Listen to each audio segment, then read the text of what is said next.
Now, our first speaker of the morning, we're going to be talking about marketing, and the talk is entitled No BS Marketing. We've got a framework for early stage startups. Sounds like it's going to be an interesting talk. This gentleman is the CEO and co-founder of Outfunnel. Please welcome to the stage Mr. Andrus Purde.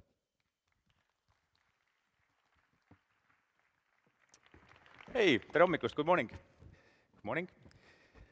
So my name is Andrus, and here to talk to you about marketing.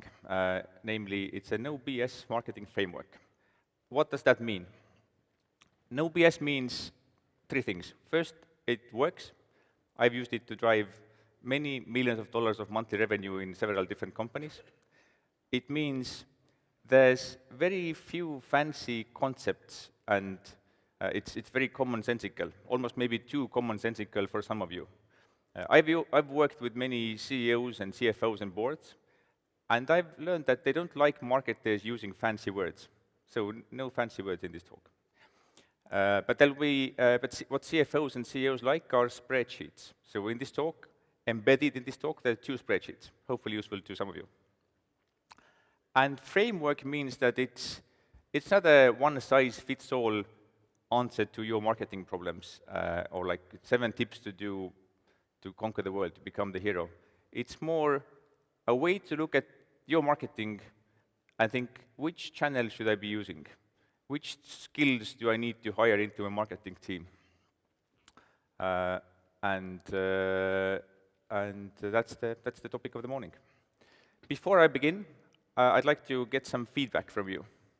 So, who in this audience, please let me know with a show of hand, thinks this animal is cute? Quite good cuteness factor. Who knows what animal this is? One person knows what animal this is. And then, provided that this animal is low maintenance, like doesn't shit in the room, like it eats little, who thinks this animal is cute enough to maybe have this animal as a pet? So, more people want to get this animal than know what it is. This sounds like something that could be used in a marketing framework, and we'll get back to that. I'm a marketer. I've been in marketing for 22 years now. I started out as a normal person, marketing normal things, and in 2006 I switched to technology, and then went to work for Skype, first in Tallinn and then in London. You would think that 5 years in London would improve my Estonian accent. It made it worse.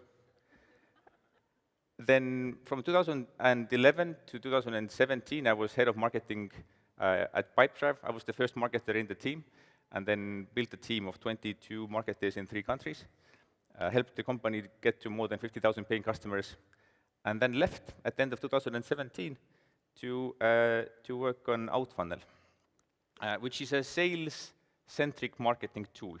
If you want to send out marketing campaigns that are aware of where somebody is in the sales pipeline, or if you want your salespeople to know what's been going on with these leads before you talk to them, Outfunnel might be a good tool for you. We're currently 5 people. We have about 80 customers around the world. We've had a basic version of the product out since May of last year, and we're busy working on Outfunnel 2.0, which we will launch probably in April or May. So the menu for this morning consists of 5 dishes, 5 topics. First, we're going to look at category awareness and category urgency, and see how these 2 things influence what kind of marketing you should be doing, what kind of channels you should be focusing on. Then we're going to get slightly geeky, slightly marketing geeky, and look at the keyword SWOT analysis. And then if you do that, and if you add some data to that, you can build something which I call the channel opportunity matrix, which maybe sounds too fancy. Maybe I should name it something less fancy, but it's useful, believe me. And then we're going to look at referrals, which I think is a good topic in any marketing session, and then we're going to wrap up. So the animal I showed you before is a sugar glider. 3 things to note about the animal. First, it is very cute. Second, it's a squirrel that can fly. Like it can fly from one tree to the next, hence the name, sugar glider. And third, you can claim that the awareness for sugar gliders is very low in this room. And if I was head of marketing for sugar gliders,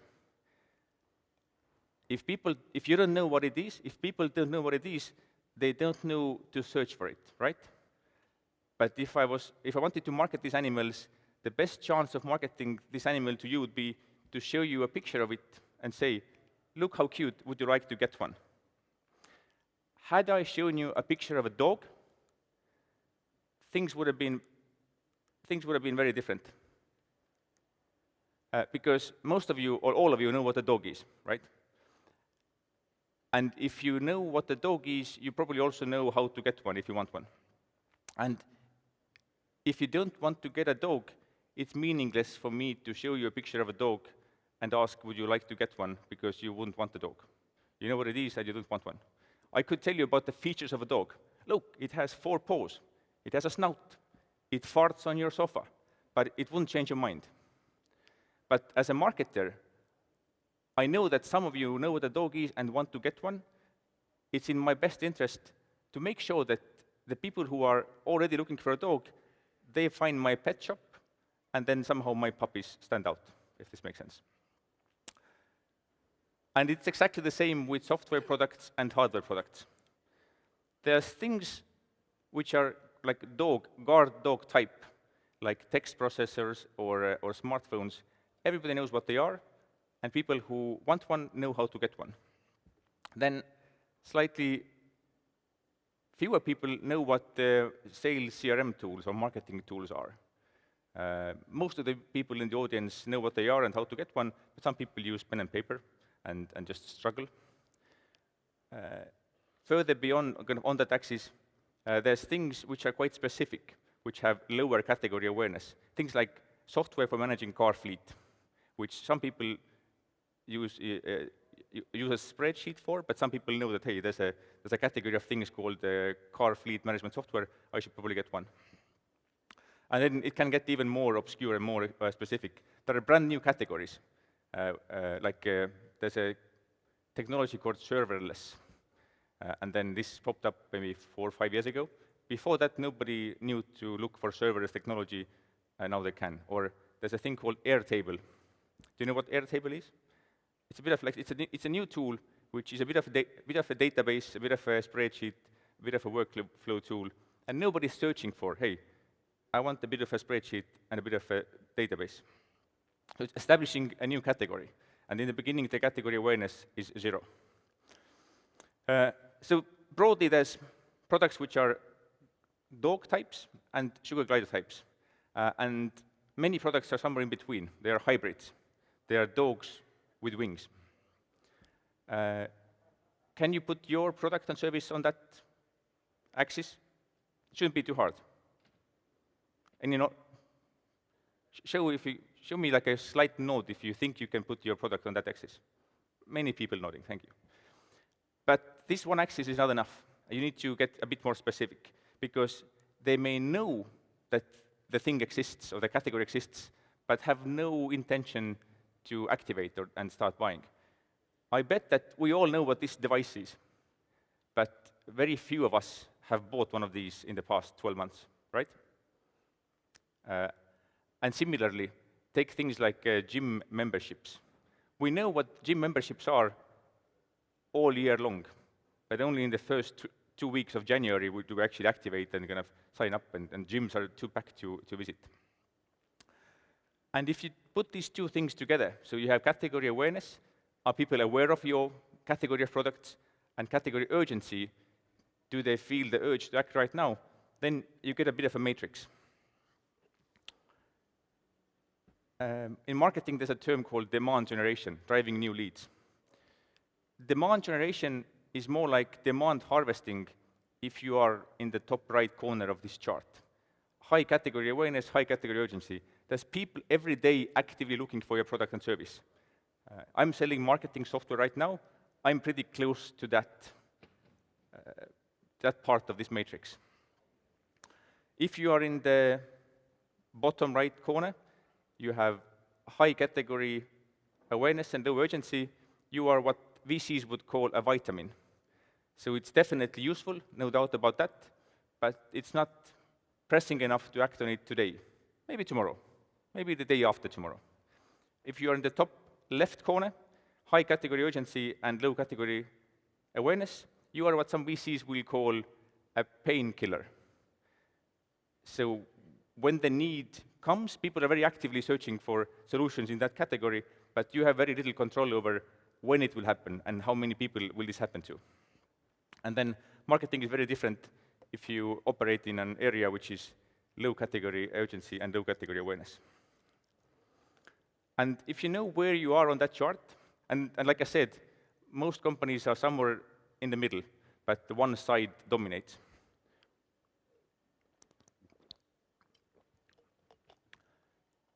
If you know where you are on that chart, you could almost draw a diagonal straight line from the top left corner to the bottom right corner. You could draw this line. So I have. And then this line separates the two main modes of marketing, in my view. If you operate in an area with high category awareness and urgency, or reasonably high category awareness and urgency, your job as a marketer is to maximize findability. Make sure that people find you when they have the need. I believe that in English, the better term is, or the grammatically more correct term is visibility. But I think findability is better, it's more precise, because they need to be able to find you when they start searching. Visibility is like you could be standing outside this conference naked. Yes, you're visible, but what's the point? But, and then there's the other half, which is if you operate in an area which has low category awareness and low category urgency, then your job as a marketer is to maximize interruptions, which I think some marketers would call it maximize engagement, but I promised you this is going to be a no BS talk, so let's call it what it is. It's interruptions. If you operate in that lower section of the graph, your job is to stop people in the tracks, show them a picture of a sugar glider or maybe your product and ask, would you like to get one? So category awareness and category urgency are good indicators to show which of the two main marketing modes works for you. And if you know that, it's very easy to pick the channels which you need to be working on. If you need to maximize findability, if there's high category awareness and category urgency, or both, then people are searching for you. Maybe they're searching for you on Google, or Amazon, or YouTube, or Google Play Store, wherever, but they're searching for you. So by definition, almost, if you want to become findable, you should use channels which make you show up in search. This is paid search or free search. This is creating content which has high buying intent. It is all sorts of marketplace listings and directories and catalogs where different products are listed. And if your main task is to increase interruptions, so low category awareness, low category urgency, people are not searching for you. Nobody's searching for you. They're just kind of going about spending their time in media, social media, or just walking about. And then this lends itself in a way that your main marketing channels could be social media, both paid and free, just normal media advertising, viral, PR, these sorts of things. And no matter whether you're selling sugar gliders or dogs, any marketer, I think, should be spending some time on recommendations, your most profitable channel, most probably. And this is what we'll cover also in this session. So let's assume that you're with me so far, and then you want to become more findable.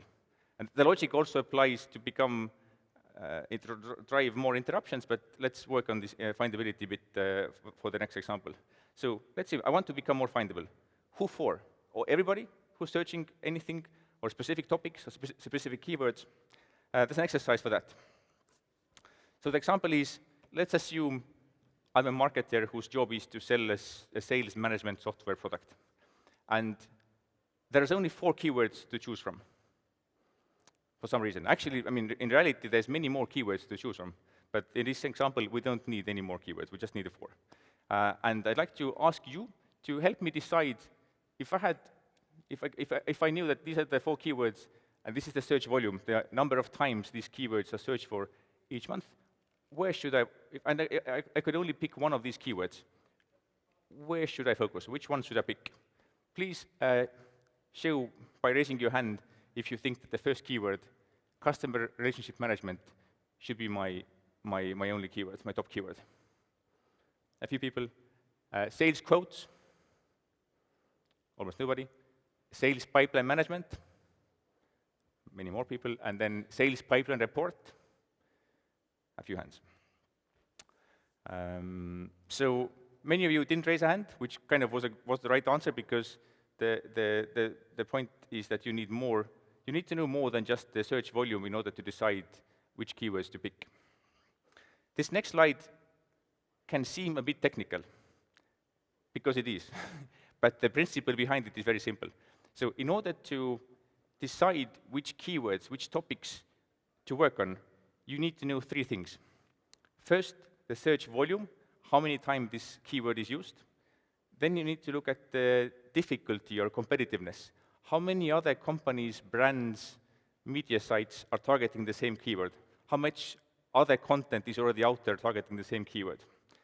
And you can get this data from many sources. Google has a tool that gives you that data. I'm using a tool called, most often, increasingly I'm using a tool called Ahrefs. And if I'm using many tools and they give me different numbers, and sometimes they do, I just add them up and take the average, which I've done in this example.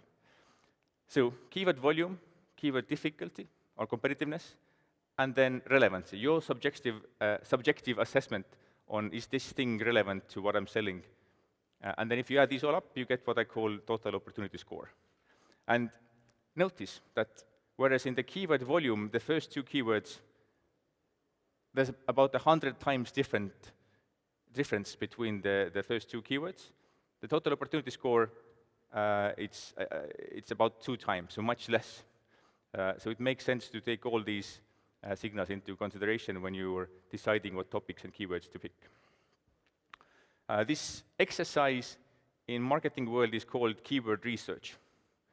I kind of don't like this term because it makes it sound like something which should be done in the SEO team only, but I believe this exercise should be done in more higher level kind of marketing management and marketing strategy team.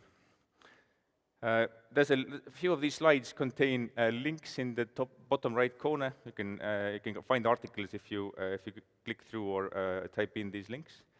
And then finally, so there's 3 good reasons why to do this kind of keyword SWOT analysis.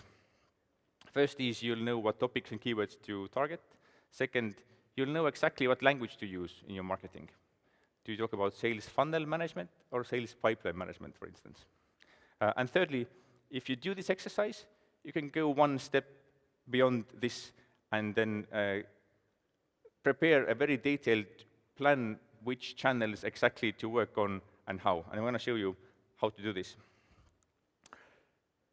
Let's assume that best CRM is one of the keywords that I wanted to target. Where on this page would I want my listing to be? So this is the Google search result if you're searching for best CRM. Where would you want to be? Some people say it's like you should be in the top because that gets the most clicks, which is good. Some people say that you should have the paid listing because you have direct control over this. Some people say that you should be anywhere on that page, which kind of makes sense as well. My take is you should be everywhere on that page. Everywhere. No matter what they search for, no matter where they click, they should be able to find you. That's when you are findable. And of course, you can't be present everywhere because some of these listings belong to your competitors.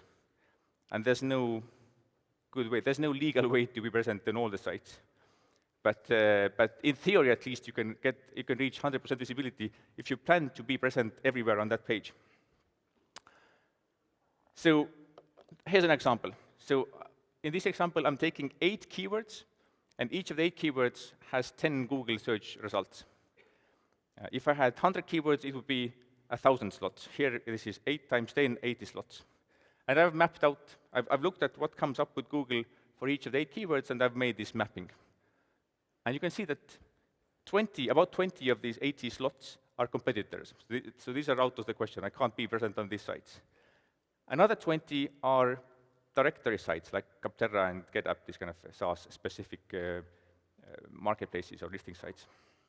And if you look closely, then kind of directory site X, or comparison site X, is present 5 times. So I have 60 slots, and one site is present in 5 locations, in 5 slots. If I'm working with this one site, that gives me almost 10% findability right away. Then I also see that another 15 slots are media sites. If you know that probably you need an outreach function or a media function in your team. So if you know what keywords you should be targeting, if you go through the listings that come up on Google, that tells you which sites you need to be on and which sites are more important than others and how you need to work with them. And then working with them can mean one of many things. Sometimes it means you need to pay them. Sometimes it means you need to create content for them. Sometimes it means that you need to establish a relationship with them. It can mean many things, but it tells you what your marketing plan, what your marketing playbook should be. With me so far? So we've looked at category awareness, category urgency. We've made the first kind of broad pick of channels. We've done keyword SWOT analysis, and now we built the we built the channel opportunity matrix to tell you, to guide your marketing plan on which channels exactly you should be, or you could be working with. Then there's referrals, which I think should be part of any marketing team's playbook. And referrals is not really a channel, it's a topic in itself. But one of the things marketing can do is to build a referral program. And there's 2 things which I wanted to quickly cover. One is that we built the first version of Pipedrive's referral program, and then about 9 months after that, I made a survey and asked people who had used the program why they had used it. And the Pipedrive marketing program, the Pipedrive referral program included an element of 3 months. So if you made recommendations, then the person you invited to Pipedrive got 3 months, and then you got 3 months as well for inviting others. And I thought this was important somehow in the mix, but we learned that it wasn't almost important at all. People made recommendations because they really liked the software or because they wanted to help a friend, not because we gave 3 months. I'm not very smart, so I thought I'll just try to incentivize referrals anyway. So we made various campaigns. We gave away books for making recommendations. We made sweepstakes. I'm ashamed to say that we once even raffled iPads for making referrals. Each of these times, we sometimes were able to influence the number of invites or signups, but very seldom did it have any impact on new paying customers from that channel. So the lesson for me after all these failed attempts is to focus on the intrinsic value of referrals when you're making a referral program. Not try to make it too much about the lotteries or the sweepstakes or the gadgets and things you give away. And second thing I learned was that there's never a better time to ask for a referral than on the first day of being a user. Which kind of makes sense, because you come to the new product, you probably like the thing which brought you in. You haven't yet found the things which will start to annoy you later, so that's where you're the happiest and the most active. This graph shows Pipedrive invites sent, both successful invites, which are the red, so unsuccessful invites, which are the red line, and the green line, which is successful invites sent from the app. We're almost there. We're almost ready to wrap up. I wanted to just show you one more cute picture of an animal. Here, I'm not going to ask what animal this is, because most of you know, but can you tell, is this a male or a female hedgehog? It's a trick question. You can't really see it from this angle. But the reason for showing you this animal is Jim Collins' book, Good to Great, where he talks about the hedgehog strategy, which is doing one thing really well. And I love this. I'm a big fan of focusing and doing one thing really well. That's why I think I'm very over-analytical on which keywords to target, because I want to make sure that what we do makes the most sense. But what's better than a hedgehog strategy? What's better than doing one thing really well? Any guesses? Oh, yeah, it's doing two things really well. It's twice better, right? And what I mean here is that I hope this kind of 5-step process has been useful to you. So you look at category awareness and category urgency. You look at, which helps you to make your first pick of channels. You do keyword SWOT analysis. You build a channel opportunity matrix. You work on referrals. And I think this works. I've used it. I'm continuing to use this in any business I work with. But one way to go about the same task is just talk to your users. Ask them, how did you find us? Most probably, often you hear back, I spoke to my friends, or I searched for you. And this, I think, is a good guiding principle for your marketing priorities. Just put your efforts on where people, just put your efforts to find and build reasons for people recommending you, and build tools and programs and media strategies for making sure that you are findable. And I think that's all I had to say today. We didn't have time for questions tonight, but these are my contact details. Happy to take questions via email or just find me in the hall later. Thank you.